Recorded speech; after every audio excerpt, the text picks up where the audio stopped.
मेरी total videos में से एक पर्टिकुलरली सेक्शन है जिसमें टाइटल के आगे मैं लिखता हूं मैच्योर ऑडियंस ओनली।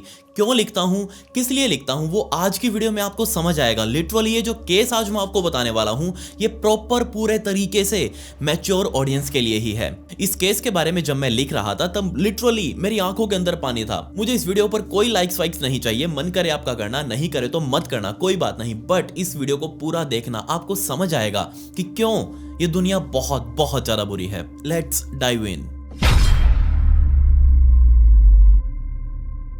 19 मार्च 2015 के दिन अफगानिस्तान के काबुल शहर में फाकुंडा मलिकजादा नाम की लड़की अपने घर में उस दिन बहुत ज्यादा एक्साइटेड थी। क्योंकि सिर्फ 2 ही दिनों बाद अफगानिस्तान के अंदर नया साल मनाया जाना था और इस नए साल की तैयारियों के लिए, इसको सेलिब्रेट करने के लिए फाकुंडा और उसकी माँ बहुत ज्यादा एक्साइटेड थे। दोनों मिलकर अपने घर को सजा रहे थे, दोनों इस नए साल की तैयारी कर रहे थे कि किस तरीके से उनको ये चीज सेलिब्रेट करनी है, अपने परिवार वालों के साथ क्या क्या करना है, कहाँ घूमने जाना है, सब कुछ बहुत ज्यादा एक्साइटेड था। बट इस सेलिब्रेशन की तैयारियां करते करते नियरली दोपहर के 1 बजे का टाइम हो चुका था और जैसे ही फाकुंडा ने घड़ी की तरफ देखा कि 1 बज चुका है, वो एकदम से शॉक्ड हो चुकी थी क्योंकि वो अभी अपने कुरान रिसाइटिंग की क्लास के लिए जाने वाली थी। उसने जल्दी जल्दी सारे सजावट वाले सामान को समेटा, अपनी माँ के पास भागती हुई गई और बोलने लगी कि माँ मुझे जल्दी से जल्दी अब क्लास के लिए निकलना है, मैं पहले ही बहुत ज्यादा लेट हो चुकी हूँ, 1 बजे मुझे वहां पर पहुंचना था, 1 तो यहीं पर बच चुका है। उसकी माँ ने कहा कोई दिक्कत नहीं है, तुम सारा सामान समेटो, अपना बैग उठाओ और तुरंत जाओ और जल्दी ही फ्री होकर वापस आना, हम दोबारा से तैयारियां यहीं पर कंटिन्यू करेंगे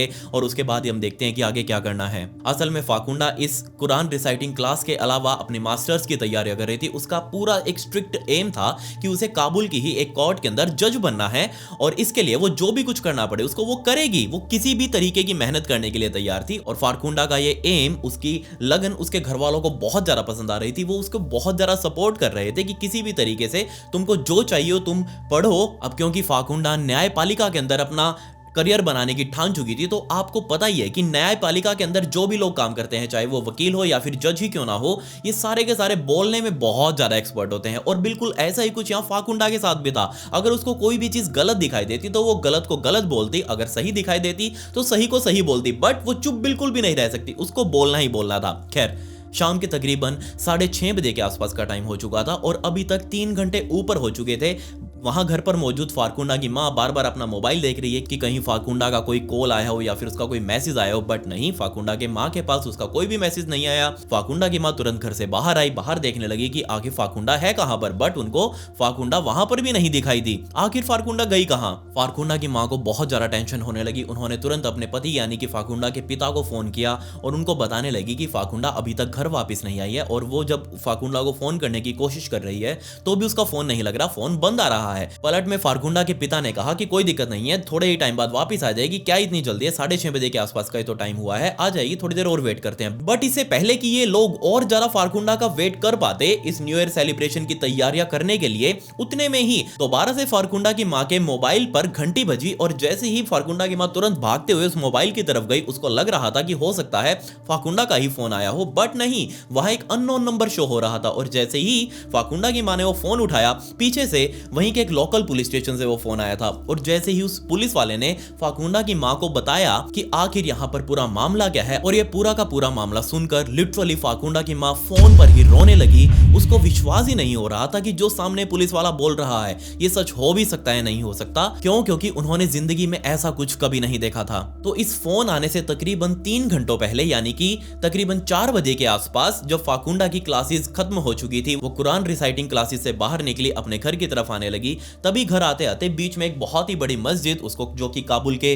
बिल्कुल बीच में बनी हुई है, उस मस्जिद के आगे से उसको क्रॉस करना। तो जो जैसे ही फाकुंडा उस मस्जिद को क्रॉस कर रही थी, उसने मस्जिद के अंदर की तरफ देखा, मस्जिद उस टाइम पर खुली हुई थी। तो फाकुंडा ने सोचा कि क्यों ना वो इस टाइम पर अपनी थोड़ी पूजा अर्चना कर ले, थोड़ा जो नमाज अदा उस टाइम पर उसको करना था वो क्यों ना कर ले। तो फाकुंडा सीधा उस मस्जिद के अंदर गई, अंदर अपनी प्रेयर्स करी। प्रेयर्स खत्म होते ही जैसे वो बाहर आने लगी, बाहर आते होते जैसे वो उस मस्जिद की सीढ़ियां नीचे उतर रही थी, तभी उसका ध्यान ध्यान लेफ्ट साइड पर खड़े हुए एक आदमी पर गया और वो आदमी अपने हाथ में काफी सारा सामान लिए हुए था। और जैसे ही फाकुंडा ने सामान उसके हाथ में देखा, फाकुंडा को बहुत ही अजीब लगा। असल में वो आदमी जो उसके हाथ में सामान था वो उस सामान को बेचने की कोशिश कर रहा था। आपने देखा होगा हमारे भारत में भी मंदिरों के बाहर या फिर मस्जिदों के बाहर या फिर गुरुद्वारों के बाहर ऐसे बहुत सारे लोग आपको मिल जाएंगे जो वहां की लोकल चीजें बेचने के लिए खड़े रहते हैं। और बिल्कुल ऐसा ही एक आदमी इसी मस्जिद के बाहर बहुत सारा सामान लिए हुए था। और जैसे ही फाकुंडा ने उसे देखा, उस आदमी के हाथ में बहुत सारे सोविनियर्स थे जिसमें इस्लाम धर्म से रिलेटेड बहुत सारी चीजें थी। इसके अलावा छोटी छोटी किताबें भी मौजूद थी और उन किताबों के अंदर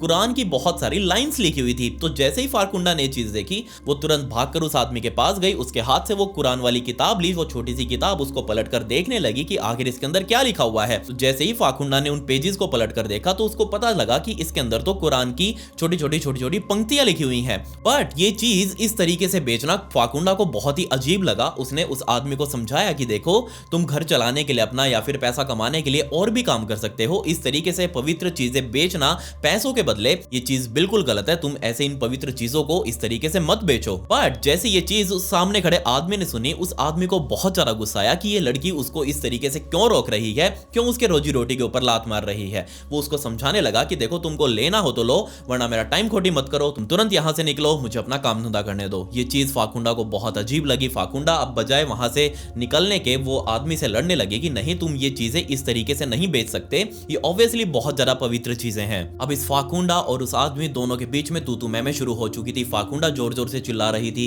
वो आदमी सामने खड़ा जोर जोर से चिल्ला रहा था। इतने में ही फाकुंडा तुरंत उस मस्जिद के अंदर वापस गई। अंदर जो उसका केयर टेकर था मस्जिद का, उस केयर टेकर को जाकर बताने लगी कि इस तरीके से बाहर ये चीजें बेचना अलाउड नहीं है, अब तुरंत इस चीज को यहां बंद करवाइए, वरना मैं कहीं कंप्लेंट करूंगी। बट जैसे ही उस मस्जिद का केयर टेकर फाकुंडा के साथ वापस मस्जिद के बाहर आया, तब इन दोनों लोगों ने देखा, यानी कि फाकुंडा और उस केयरटेकर दोनों ने देखा कि नीचे जमीन पर काफी सारी वो जो छोटी छोटी किताबें थी, ये सारी जली हुई जमीन के ऊपर पड़ी हैं। और वो जो आदमी जो इन चीजों को बेच रहा था, वो बहुत जोर जोर से चिल्ला रहा है कि ये लड़की जो सामने खड़ी है फाकुंडा, ये अमेरिकन लड़की है, इसने मेरे हाथ से कुरान छीन कर उसके अंदर आग लगा दी है और उसको जमीन पर डाल दिया है। इसने हमारे धर्म के ऊपर इस तरीके से वार किया है, हमारे धार्मिक भावनाओं के साथ खेला है। जैसे ही इस आदमी की चिल्लाहटें सड़क पर जाने वाले और लोगों ने सुनी, सारे लोग खड़े होकर वहां देखने लगे कि आखिर ये क्या बीमारी है, ये आदमी क्यों चिल्ला रहा है और ये चीजें नीचे जली हुई क्यों पड़ी हैं। जैसे ये चीज फाकुंडा ने सुनी, उसको एकदम से झटका लगा कि आखिर ये आदमी इतना झूठ क्यों बोल रहा है। वो तुरंत उस केयरटेकर को छोड़कर सीधा उस आदमी के जाकर गले पड़ गई कि आखिर तुम इतना झूठ क्यों बोल रहे हो, मैंने कहां जलाई ये कुरान, मैंने कुछ नहीं किया। अब आसपास काफी सारे लोग जमा हो चुके थे। इतने में ही वो जो केयरटेकर जिसको फाकुंडा अंदर मस्जिद से बुलाकर लेकर आई थी बाहर, उस आदमी ने नीचे पड़ी हुई कुरान के कुछ पेजेस जो जल चुके थे ऑब्वियसली, उन जले हुए पेजेस को उठाया और जोर जोर से उस आदमी ने भी चिल्लाना शुरू कर दिया कि हाँ, ये फाकुंडा कोई और नहीं बल्कि एक अमेरिकन महिला है, इसी ने हमारे पवित्र कुरान के अंदर आग लगाई है, हमारी धार्मिक भावनाओं के साथ खिलवाड़ किया है। अब क्योंकि एक नहीं बल्कि दो आदमी चिल्ला रहे थे, चिल्ला चिल्लाकर बता रहे थे कि ये अमेरिकन है, इसी ने हमारे साथ ये सब कुछ किया है। तो आसपास जो भी भीड़ लगी थी, उन सभी भीड़ के कानों में बात पड़ चुकी थी कि जो महिला सामने खड़ी है ये इस्लाम की दुश्मन है, इसने हमारी भावनाओं के साथ खेला है। जब यहाँ फाकुंडा ने देखा कि वो केयर टेकर मस्जिद वाला वो भी उसके खिलाफ बोल रहा है, तो वो उसके तरफ पलटकर उससे भी पूछने लगी कि हाँ भाई, तेरे को क्या बीमारी है, मैं तो तेरे को बुलाकर लेकर आई हूं अंदर से, तेरे को दिखाने के लिए कि आदमी यहाँ चीजें बेच रहा है जो कि ऑब्वियसली गलत है। तुम उसको रोकने की बजाय मुझे पर इल्जाम लगा रहे हो कि मैंने ये चीज जलाई है। अरे मैं क्यों जलाऊंगी, मैं खुद एक इस्लामिक महिला हूं, मैं ये चीज क्यों करूंगी। बट किसी ने भी उनकी बात नहीं सुनी। इतने में ही काफी ज्यादा तू मैं शुरू हो चुकी थी। कुछ बुद्धिजीवी उस टाइम पर, सो कॉल्ड बुद्धिजीवी, जो इस भीड़ में खड़े थे, तेज तेज आवाजें सुन सुनकर अपना सारा काम धंधा छोड़कर आकर ये सारा सीन देख रहे थे, उस भीड़ में से कुछ बुद्धिजीवी बाहर निकले और आकर फाकुंडा से पूछने लगे कि हाँ भाई, तुमने सारा काम क्यों किया है। उसके ही गल पड़ रहे थे। अब जैसे कि आवाजें सभी की तेज हो चुकी थी, तो साइड में ही चौराहे पर जो पुलिस वालों की गाड़ी खड़ी थी, वो पुलिस वालों की गाड़ी सीधा चाव चाव करते हुए भीड़ को चीरते हुए बीच में आकर रुकी और पूछने लगे वहां उतरकर पुलिस वाले, 4 पुलिस वाले, कि आखिर बताओ क्या बीमारी है, यहां क्यों भीड़ लगा रखी है। तब सभी ने बताना शुरू किया पुलिस वालों को कि जनाब, ये लड़की, ये अमेरिकन लड़की है, इसने हमारे पवित्र कुरान के अंदर आग लगाई है और हमारे धर्म के साथ खिलवाड़ किया है, इसको ऐसा नहीं करना चाहिए था। वहां भीड़ बहुत ज्यादा भड़क चुकी थी। सभी के सभी फारकुंडा के ऊपर टूट पड़ने की कोशिश कर रहे थे, बट अब ये 4 पुलिस वाले किसी तरीके से लोगों को हैंडल कर रहे थे। बट जैसे ही पुलिस वाले सभी लोगों को चुप करवाकर फारकुंडा की तरफ मुड़े, उससे पूछने लगे कि हाँ भाई, क्या तूने सब कुछ किया या नहीं किया। फारकुंडा ने ऑब्वियसली मना कर दिया। उसने अपने पहने हुए बुर्के के अंदर से ही कहा कि नहीं जनाब, मैंने ऐसा कुछ नहीं किया, मैं ऐसा क्यों करूंगी, मैं खुद एक इस्लामिक महिला हूं। इसीलिए पुलिस वालों को लगा कि हाँ, ये लड़की सच बोल रही है, कोई दिक्कत नहीं है, एक काम करो मैडम, आप हमारे साथ चलो, हमारी गाड़ी में बैठो और हम आपको पुलिस स्टेशन लेकर चलते हैं, वहीं चलकर आराम से बात करेंगे। लेकिन अब यहां क्योंकि फारकुंडा ऑब्वियसली लॉ की स्टूडेंट थी, अफगानिस्तान के लॉ की स्टूडेंट थी, वो वहां पर जज बनना चाह रही थी। उसको पता था कि किस तरीके से एक महिला की पुलिस वाले कस्टडी ले सकते हैं। यहां फारकुंडा उन पुलिस वालों के सामने अड़ गई कि नहीं नहीं नहीं, मेरे को हाथ बिल्कुल भी मत लगाना। अगर तुम चाहते हो कि मैं तुम्हारे साथ पुलिस स्टेशन चलूं तो तुरंत महिला कांस्टेबल्स को बुलाओ, महिला पुलिस को बुलाओ, मैं उनके साथ बैठूंगी गाड़ी में और तब पुलिस स्टेशन जाकर बात करूंगी। जब ये सारी बातें चल ही रही थी, उस टाइम पर आसपास लोगों की भीड़ और ज्यादा बढ़ गई और सभी बातें करने लगे आपस में कि आखिर क्या चल रहा है, क्या किसने किया है, ये लड़की से बात क्यों कर रही है पुलिस वाले, इसने आखिर क्या किया है। तो सभी आपस में फुसफुसाहट कर रहे थे, एक दूसरे के कानों में बता रहे थे और तभी लोगों का गुस्सा और ज्यादा भड़कने लगा। अब क्योंकि वहां लोग बहुत ज्यादा इकट्ठा हो चुके थे, तो पुलिस वालों ने सोचा कि क्यों ना हम इस मस्जिद के अंदर ही जाकर बात करें, यहां तो लोग इस तरीके से बढ़ते ही जाएंगे। तो जैसे ही ये चारों पुलिस वाले उस केयर टेकर के साथ और साथ ही उस सामान बेचने वाले आदमी के साथ फारकुंडा को लेकर मस्जिद के अंदर जाने लगे, तभी यहां जो भीड़ खड़ी हुई थी, सैकड़ों लोग अभी तक इकट्ठा हो चुके थे, इन सैकड़ों लोगों की भीड़ ने फारकुंडा को इस मस्जिद के अंदर जाने ही नहीं दिया।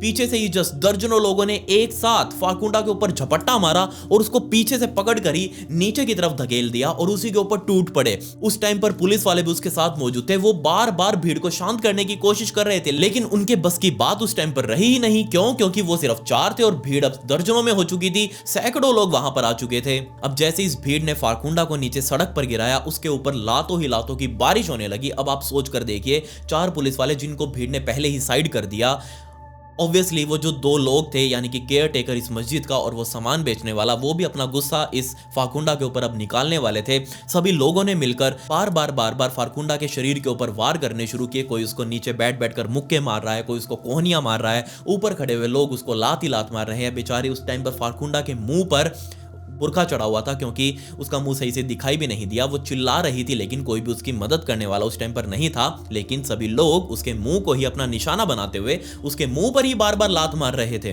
कुछ मिनटों तक फारकुंडा की इस बेरहमी तरीके से पिटाई करने के बाद पीछे से आवाजें आने लगी कि हमें जस्ट इस फारकुंडा का खून चाहिए, हमें इसको अभी के अभी मारना पड़ेगा। जैसी ये चीज पुलिस वालों ने सुनी, पुलिस वालों ने पहले ही फोन कर दिया था पुलिस स्टेशन में कि हमें यहाँ पर फोर्स चाहिए, क्योंकि यहाँ पर भीड़ आउट ऑफ कंट्रोल हो चुकी है। और जब फारकुंडा को लोग नीचे गिराकर मार रहे थे, तभी दूसरी गाड़ी पुलिस वालों की मौके पर पहुंची। उन्होंने उतरते ही हवा के अंदर फायरिंग करी।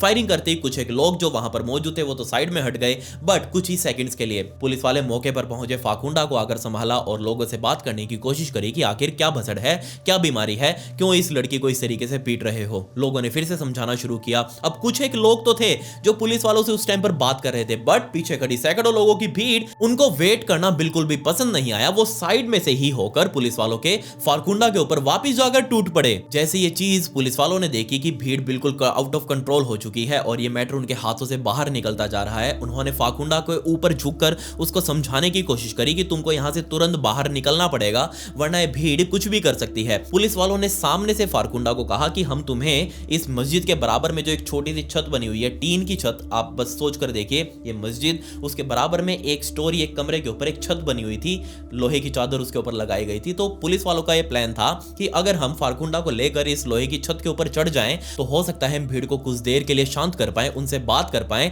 और यही प्लान फारकुंडा को भी समझा दिया गया। तुरंत ही 2 पुलिस वाले भीड़ को चीरते हुए अपना जोर लगाकर उस टीन की छत के ऊपर चढ़े। नीचे से पुलिस वालों ने फारकुंडा को उठाकर उन दोनों पुलिस वालों के हाथ में सौंपना शुरू किया। फारकुंडा, क्योंकि ऑब्वियसली बहुत ज्यादा पिटाई उसकी उस टाइम पर हुई थी, उसको बिल्कुल भी होश नहीं था, अधमरी हालत ही बेचारे की हो चुकी, तो वो खुद तो अपना जोर बिल्कुल भी लगा नहीं पाई। ऊपर खड़े हुए दोनों पुलिस वाले उसको ऊपर खींचने की कोशिश कर रहे थे, लेकिन तभी पीछे खड़ी हुई भीड़ ने उनके हाथ पता नहीं कहां से बहुत बड़े बड़े पत्थर लग चुके थे और उन लोगों ने, पीछे खड़े हुए लोगों ने वो पत्थर ही फारकुंडा के ऊपर फेंकने शुरू कर दिए। और इनमें से कई पत्थर ना सिर्फ फारकुंडा को बल्कि ऊपर खड़े हुए दोनों पुलिस वालों को भी लगे। अब ऑब्वियसली जैसे उन पुलिस वालों के भी सिर में पत्थर लगे, उनके हाथ से वो फारकुंडा नीचे छूट गई, नीचे फारकुंडा दोबारा जा गिरी और ऑब्वियसली अब फारकुंडा पूरे तरीके से भीड़ के हवाले हो चुकी थी। पुलिस वाले इस भीड़ के आगे बिल्कुल ही नाकामयाब साबित हुए। जैसे ही फारकुंडा दोबारा से भीड़ के हवाले हुई, लोगों ने अब की बार फारकुंडा को ना सिर्फ मारा उसके चेहरे के ऊपर, उसके पूरे शरीर के ऊपर,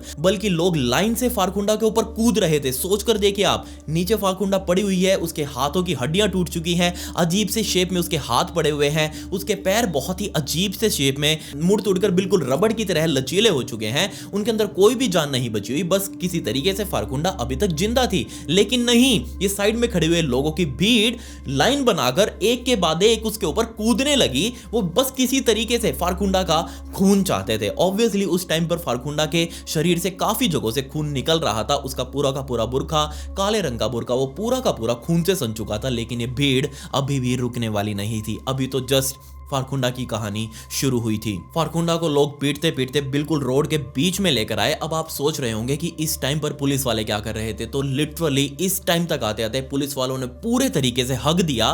क्यों? क्योंकि उनको इस टाइम पर अपनी गन्स निकालकर यहां भीड़ को कंट्रोल करना चाहिए था, हवाई फायरिंग करनी चाहिए थी। लोग तो कम से कम कुछ से एक तो डरते उस टाइम पर, लेकिन नहीं, पुलिस वाले पीछे की तरफ जाकर रोड में से ट्रैफिक को कंट्रोल करने की कोशिश कर रहे हैं कि नहीं नहीं, यहां पर भीड़ लगी हुई है, दूसरे रास्ते से जाओ, दूसरा रास्ता पकड़ो, यहां भीड़ मत लगाओ। पहले ही यहां पर भीड़ बहुत ज्यादा है और भीड़ दूसरी तरफ फारकुंडा को बिल्कुल रोड के बीच में ले आई, वहां आकर उसको पीटने लगी। अभी भी भीड़ का मन नहीं भरा।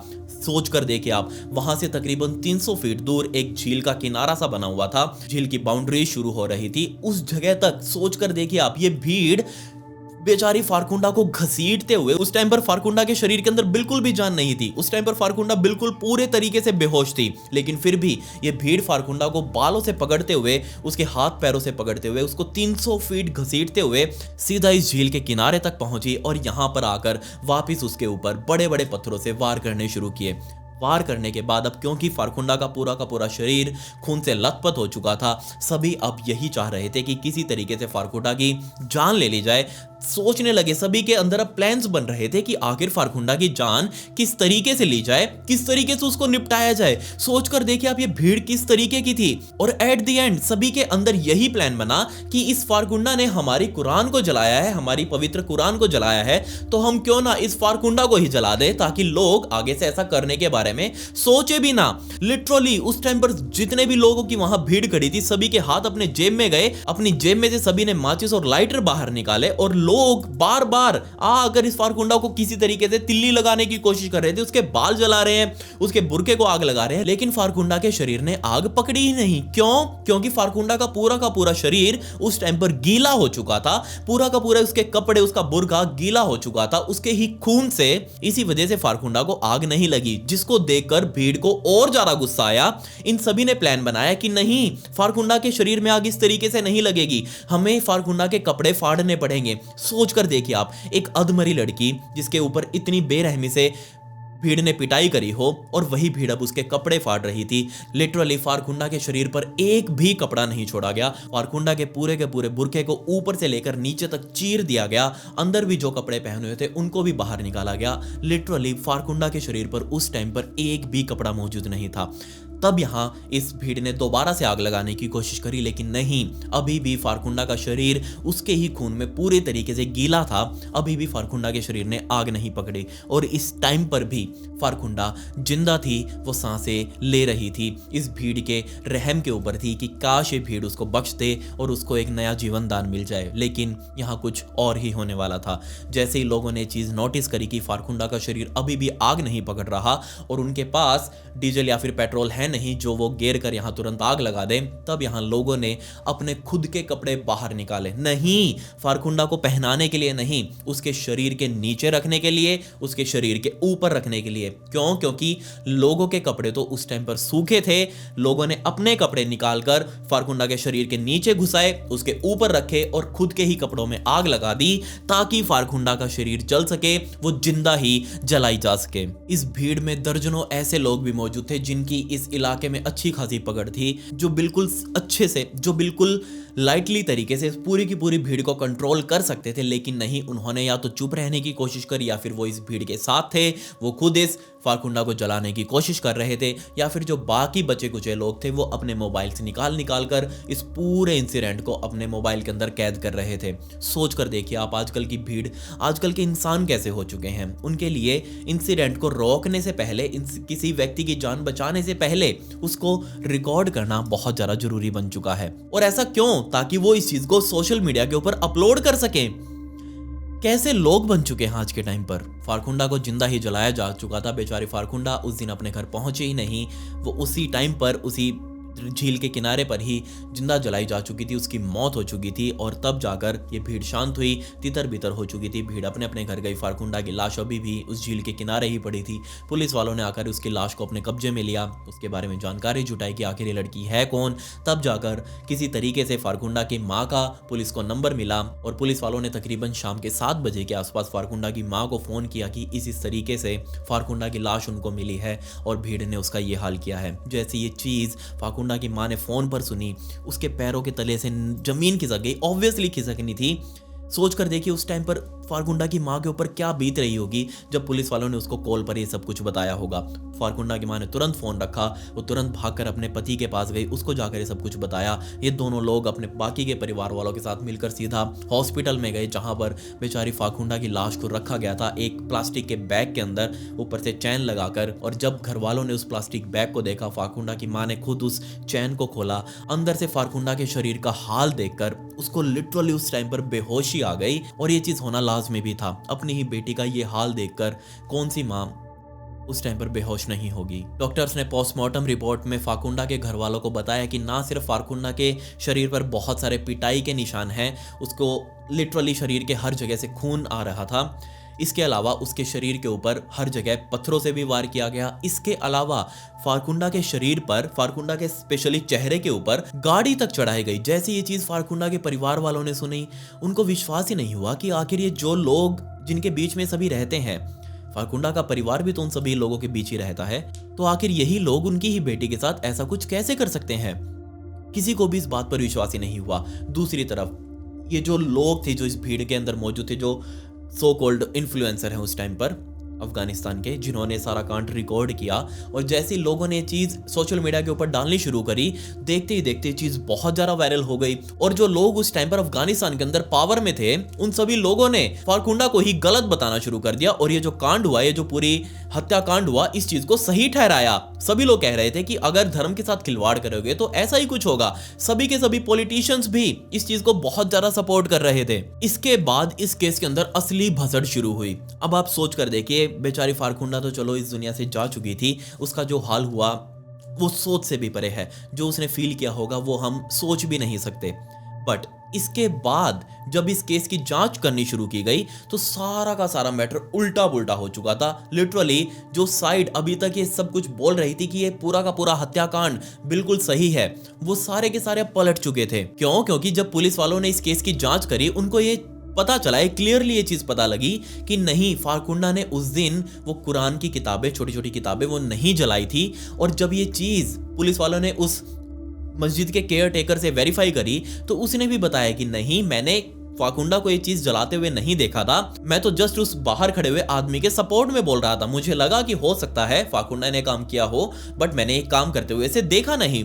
जब नहीं देखा तो तू बाबूजी बीच में क्यों बना? तू क्यों बीच में कूदकर उस आदमी का सपोर्ट करने लगा जब तूने आंखों से देखा ही नहीं था? तो आसपास लगे हुए सीसीटीवी कैमरास के अंदर भी जब पुलिस वालों ने देखा तो सिर्फ यही सामने आया कि जब बेचारी फारकुंडा उस मस्जिद के अंदर उस केयर टेकर को बुलाने गई थी, उसके बाहर खड़े हुए उस आदमी ने खुद से ही अपने हाथ में मौजूद कुरान को जलाना शुरू कर दिया ताकि वो सारा का सारा इल्जाम इस बेचारी फारकुंडा के ऊपर लगा सके। जैसे ये चीज पब्लिक को पता लगी तो पब्लिक का गुस्सा इतना भयंकर फूटा। जी हाँ, लिटरली वही लोग जिन लोगों ने अपने हाथों से पत्थर उठाकर फारकुंडा के मुंह पर मारे थे, लिटरली वही लोग अब हैशटैग्स चला रहे थे जस्टिस फॉर फारकुंडा।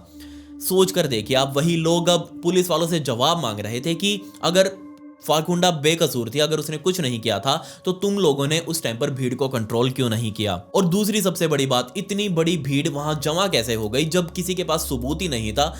किसी को बात का ही नहीं पता था कि आखिर इस लड़की ने क्या किया है या फिर पूरा मैटर क्या है। तो कैसे ये लोग इतने बड़े पैमाने पर ऐसा हत्याकांड बैठा गए। पूरा देश अब पुलिस वालों से जवाब मांग रहा था कि आखिर सच्चाई क्या थी। इसके अलावा फारकुंडा का शरीर अब गल रहा था, उसने सड़ना शुरू कर दिया। ऑब्वियसली फारकुंडा का अब अंतिम संस्कार किया जाना था, लेकिन आपको पता होगा कि इस्लाम धर्म के अंदर कभी भी महिलाएं कब्रिस्तान के अंदर नहीं जाती। ऑब्वियसली हमेशा पुरुष ही ताबूत के अंदर लाश को रख कर लेकर जाते हैं कब्र में दफनाने के लिए। लेकिन नहीं, इस टाइम पर यह केस पहला ऐसा केस था अफगानिस्तान के अंदर जब महिलाओं ने सारा का सारा ये केस अपने हाथों में लिया।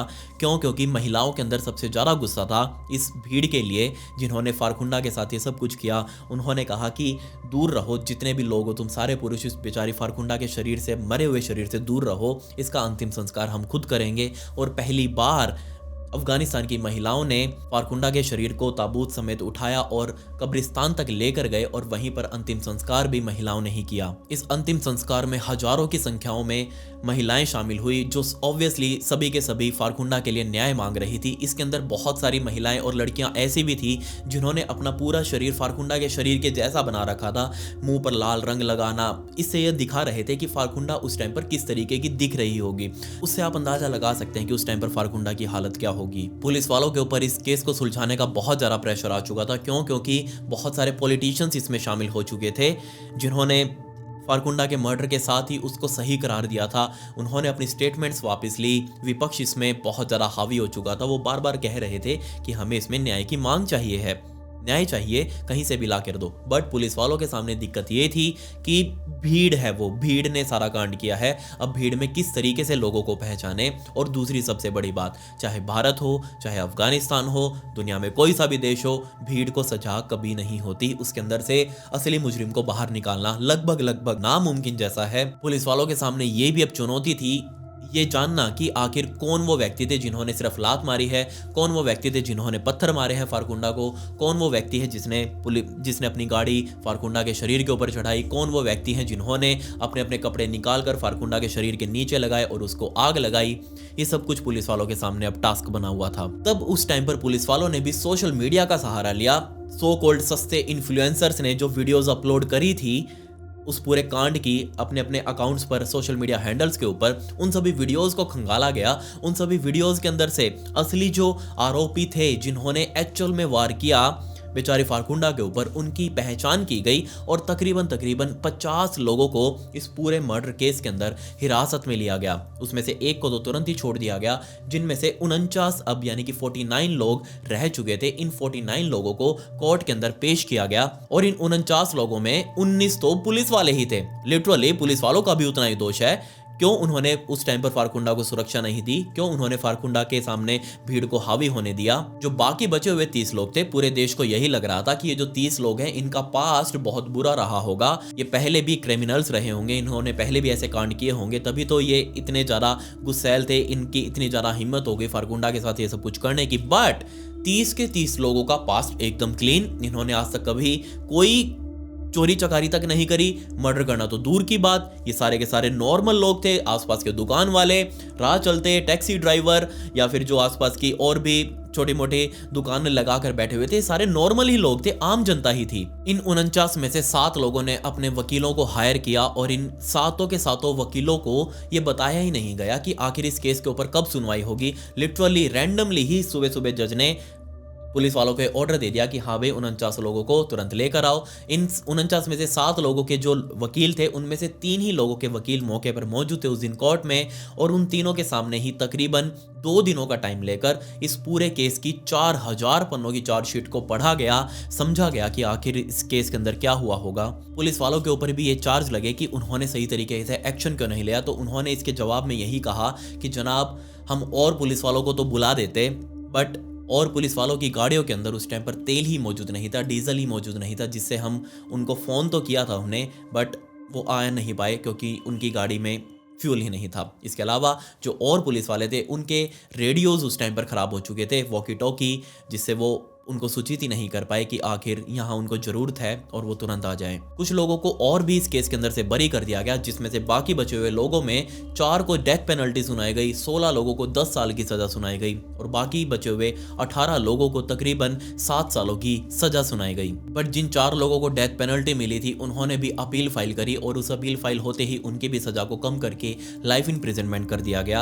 अब इस आप आदमी को देखिए जो आपकी स्क्रीन के ऊपर आ रहा है, अब्दुल बशीर। ये 17 साल का लड़का, पहले तो क्या आप ये बताइए मुझे कि आपको 17 साल का लगता है नहीं लगता। ये 17 साल का लड़का वही लड़का है जिसने अपनी गाड़ी बेचारे उस फारकुंडा के मुंह के ऊपर चढ़ाई थी। उसके टायर्स फारकुंडा के मुंह को बिल्कुल फ्लैटली चीरते हुए आगे की तरफ गए थे।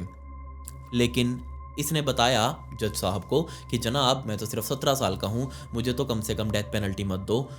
और उस टाइम पर उसकी डेथ पेनल्टी को लाइफ इम्प्रिजनमेंट कर भी दिया गया। बट बाद में पता चला पुलिस वालों को कि इसने अपना बर्थ सर्टिफिकेट अभी अभी हाल ही में चेंज करवाया है इस केस के होने के बाद, जिसमें इसकी पहले उम्र 20 साल की थी, अब इसकी उम्र 17 साल की है। सोच कर देखिए आप करप्शन किस लेवल पर पहुंच चुका है। इसके अलावा जुदीन यानी कि वो उस मस्जिद का केयर टेकर जिसने फारकुंडा के ऊपर विश्वास ना करते हुए उसके बारे में अफवाहें उड़ानी शुरू कर दी कि हाँ इसने कुरान को जलाया है, इस जुदीन को भी डेथ पेनल्टी सुनाई गई थी। लेकिन अब क्योंकि इसने भी अपील करी थी और वैसे ही बुढ़ापा आ चुका था इसके ऊपर, तो इसकी अपील को मानते हुए वहाँ के जज साहब ने, वहाँ की कोर्ट ने ये माना कि हम इसको 20 साल की सजा दे सकते हैं। अब पता नहीं ये आदमी 20 साल पकड़ेगा या नहीं पकड़ेगा, ये तो भगवान ही जाने। ऑब्वियसली जैसे ये चीज पब्लिकली आई कि हाँ सभी के सभी लोगों की सजा को कम कर दिया गया है, फारकुंडा के परिवार वालों को बहुत ज़्यादा बुरा लगा। फारकुंडा की माँ खुद सामने आई, उन्होंने इंटरव्यू दिया जिसमें कहा कि ये जो 17 साल का लड़का जो अपने आप को बता रहा है, बेशक ये 17 साल का हो, इसको पता था कि आखिर ये क्या कर रहा है, तो इसकी सजा कम क्यों की गई।